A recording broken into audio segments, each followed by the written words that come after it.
मित्रों, आज मैं फिर आपके समक्ष गीता के छठे अध्याय के महावाक्य के साथ प्रस्तुत हुआ हूँ। इसमें अपने अल्प ज्ञान भी आपके सामने प्रस्तुत करूँगा, उसके बाद महावाक्य रखूँगा। गीता के छठे अध्याय को अभ्यास योग भी कहते हैं। इसमें जो मुझे समझ में आया वो यह लगा कि सत्य जब भी मिलेगा अपने अंदर से ही मिलेगा।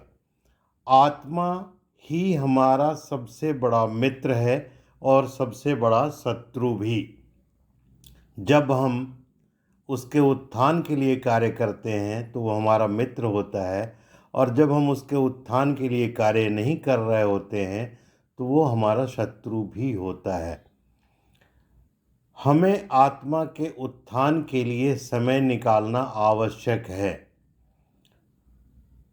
फिर समझ में आती है कि सिर्फ तपस्या पर्याप्त नहीं है, हमें आहार विहार नींद भोजन इत्यादि सभी चीज़ों में संतुलन बनाए रखना है। भगवान ने इसमें ध्यान करने की विधि भी बताई है। भगवान ने अर्जुन के एक प्रश्न के उत्तर में यह भी बताया है कि पथभ्रष्ट योगी भी अपने अगले जन्म में वहीं से पथ प्राप्त कर सकता है जहाँ से वो पथभ्रष्ट हुआ था। मनुष्यों को अपने द्वारा ही अपना उद्धार करना है और करना ही चाहिए। मनुष्य का मुख्य कर्तव्य अपने आत्मोद्धार के लिए निरंतर प्रयास करना है। भगवान ने अर्जुन को योगी बनने की सलाह दी है। अर्जुन नर है और नारायण का संदेश सभी के लिए है, यानी हम सभी के लिए। अर्जुन तो माध्यम हैं। भगवान, महावाक्य शुरू करने के पहले आपसे प्रार्थना करता हूँ कि अगर आपको ये महावाक्य और इसका तरीका पसंद आ रहा हो तो कृपापूर्वक इसे लाइक सब्सक्राइब और शेयर करें, ताकि और लोग भी इसका आनंद और फायदा उठा सकें। श्रीमद् भगवत गीता के छठे अध्याय का महात्म्य। श्री भगवान कहते हैं, सुमुखी, अब मैं छठे अध्याय का महात्म्य बतलाता हूँ, जिसे सुनने वाले मनुष्यों के लिए मुक्ति करतलगत हो जाती है। गोदावरी नदी के तट पर प्रतिष्ठानपुर नामक एक विशाल नगर है, जहाँ मैं पिप्पलेश के नाम से विख्यात होकर रहता हूँ। उस नगर में जनश्रुति नामक एक राजा रहते थे, जो भूमंडल की प्रजा को अत्यंत प्रिय थे। उनका प्रताप मार्तंड मंडल के प्रचंड तेज के समान जान पड़ता था। प्रतिदिन होने वाले उनके यज्ञ के धुएं से नंदनवन के कल्प वृक्ष इस प्रकार काले पड़ गए थे, मानो राजा की असाधारण दानशीलता देखकर वे लज्जित हो गए हों। उनके यज्ञ में प्राप्त पुरोडास के रसास्वादन में सदा आसक्त होने के कारण देवता लोग कभी प्रतिष्ठानपुर को छोड़कर बाहर नहीं जाते थे। उनके दान के समय छोड़े हुए जल की धारा प्रताप रूपी तेज और यज्ञ के धुओं से पुष्ट होकर मेघ ठीक समय पर वर्षा करते थे। उस राजा के शासन काल में इत्तियों, खेती में होने वाले 6 प्रकार के उपद्रवों को उनके लिए कहीं थोड़ा भी स्थान नहीं मिलता था, और अच्छी नीतियों का सर्वत्र प्रसार होता था। वे बावली, कुएं, पोखरे खुदवाने के बहाने मानो प्रतिदिन पृथ्वी के भीतर की निधियों का अवलोकन करते थे। एक समय राजा के दान, तप, यज्ञ और प्रजा पालन से संतुष्ट होकर स्वर्ग के देवता उन्हें वर देने के लिए आए। वे कमल नाल के समान उज्ज्वल हंसों का रूप धारण कर अपनी पांखें हिलाते हुए आकाश मार्ग से चलने लगे। बड़ी उतावली के साथ वे उड़ते हुए सभी हंस पर परस्पर बातचीत भी करते जाते थे। उनमें से भद्राश्व आदि दो तीन हंस वेग से उड़कर आगे निकल गए। तब पीछे वाले हंसों ने आगे जाने वालों को संबोधित करके कहा, अरे भाई भद्राश्व, तुम लोग वेग से चलकर आगे क्यों हो गए? यह मार्ग बड़ा दुर्गम है, इसमें हम सबको साथ मिलकर चलना चाहिए। क्या तुम्हें दिखाई नहीं देता? यह सामने ही पुण्यमूर्ति महाराज जान श्रुति का तेज पुंज अत्यंत स्पष्ट रूप से प्रकाशमान हो रहा है। उस तेज से भस्म होने की आशंका है, अतः सावधान होकर चलना चाहिए। पीछे वाले हंसों के ये वचन सुनकर आगे वाले हंस हंस पड़े और उच्च स्वर से उनकी बातों की अवहेलना करते हुए बोले, अरे भाई, क्या इस राजा जान श्रुति का तेज ब्रह्मवादी महात्मा रैक्व के तेज से भी अधिक तीव्र है?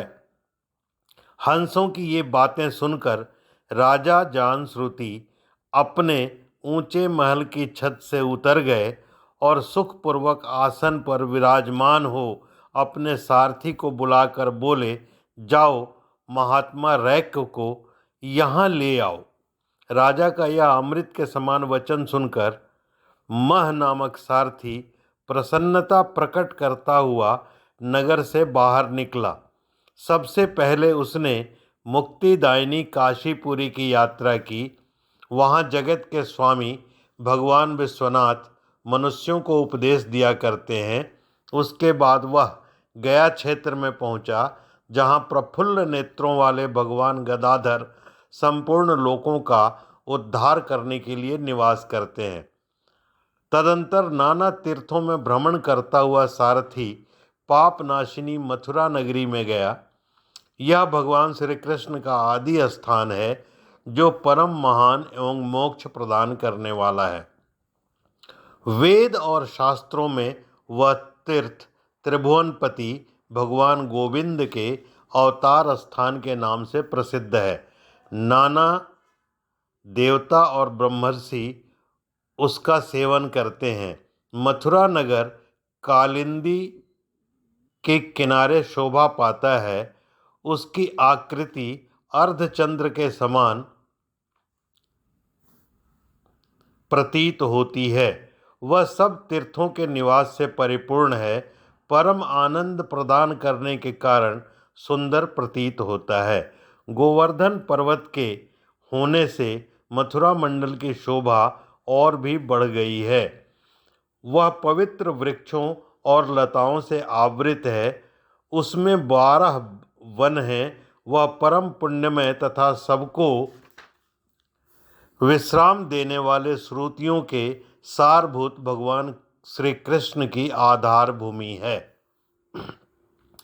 तत्पश्चात मथुरा से पश्चिम और उत्तर दिशा की ओर बहुत दूर तक जाने पर सारथी को कश्मीर नामक नगर दिखाई दिया, जहाँ शंख के समान उज्ज्वल गगनचुंबी महलों की पंक्तियाँ भगवान शंकर के अट्टहास की भांति शोभा पाती हैं। जहाँ ब्राह्मणों के शास्त्रीय आलाप सुनकर मूक मनुष्य भी सुंदर वाणी और पदों का उच्चारण करते हुए देवता के समान हो जाते हैं।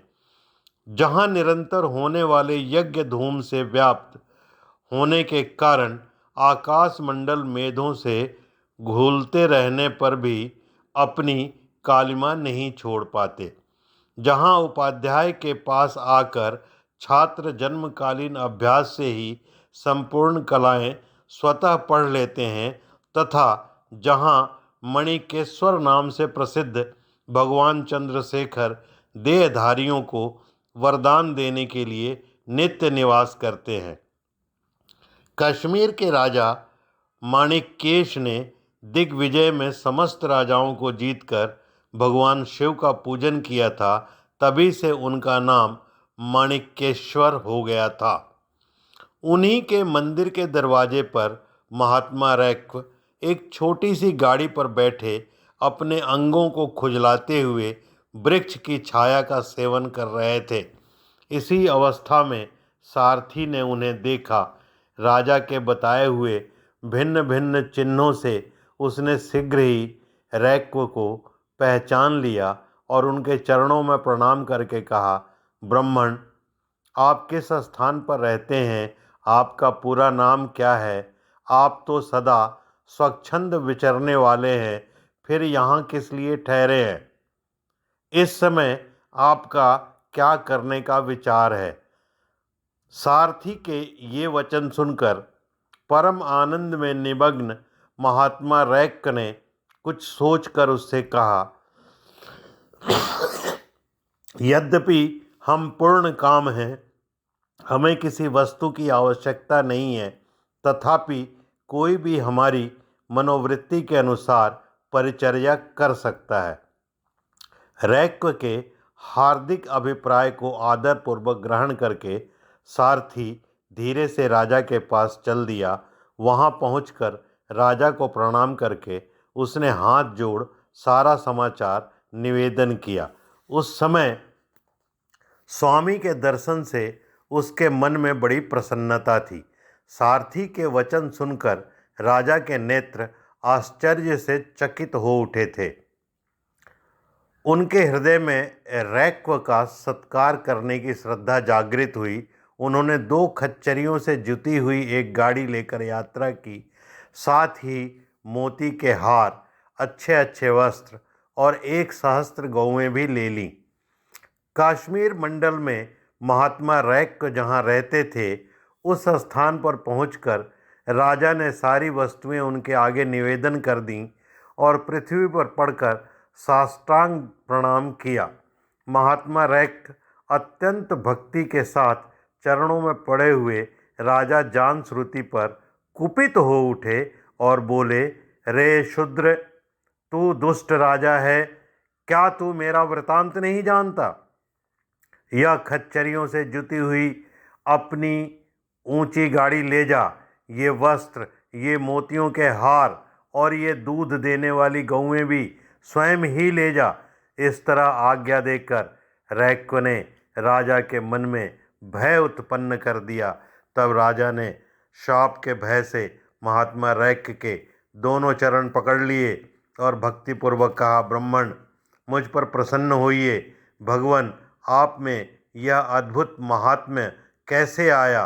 प्रसन्न होकर मुझे ठीक ठीक बताइए। रैक्व ने कहा, राजन, मैं प्रतिदिन गीता के 6ठे अध्याय का जप करता हूँ। इससे मेरी तेजो राशि देवताओं के लिए भी दुस्सह है। तदंतर परम बुद्धिमान राजा जानश्रुति ने यत्नपूर्वक महात्मा रैक्व से गीता के 6ठे अध्याय का अभ्यास किया। इससे उन्हें मोक्ष की प्राप्ति हुई। इधर रैक्व भी भगवान माणिकेश्वर के समीप मोक्षदायक गीता के 6ठे अध्याय का जप करते हुए सुख से रहने लगे। हंस का रूप धारण करके वरदान देने के लिए आए हुए देवता भी विस्मित होकर स्वेच्छानुसार चले गए। जो मनुष्य सदा इस एक ही अध्याय का जप करता है, वह भी भगवान विष्णु के ही स्वरूप को प्राप्त होता है, इसमें तनिक भी संदेह नहीं है। गीता के 6ठे अध्याय के महात्म्य की समाप्ति पर आपसे प्रार्थना करता हूँ कि अगर आपको यह प्रयास अच्छा लगा हो तो कृपापूर्वक इसे लाइक, शेयर और सब्सक्राइब करें, ताकि अन्य जन भी इसका लाभ उठा सकें। जय श्री कृष्ण।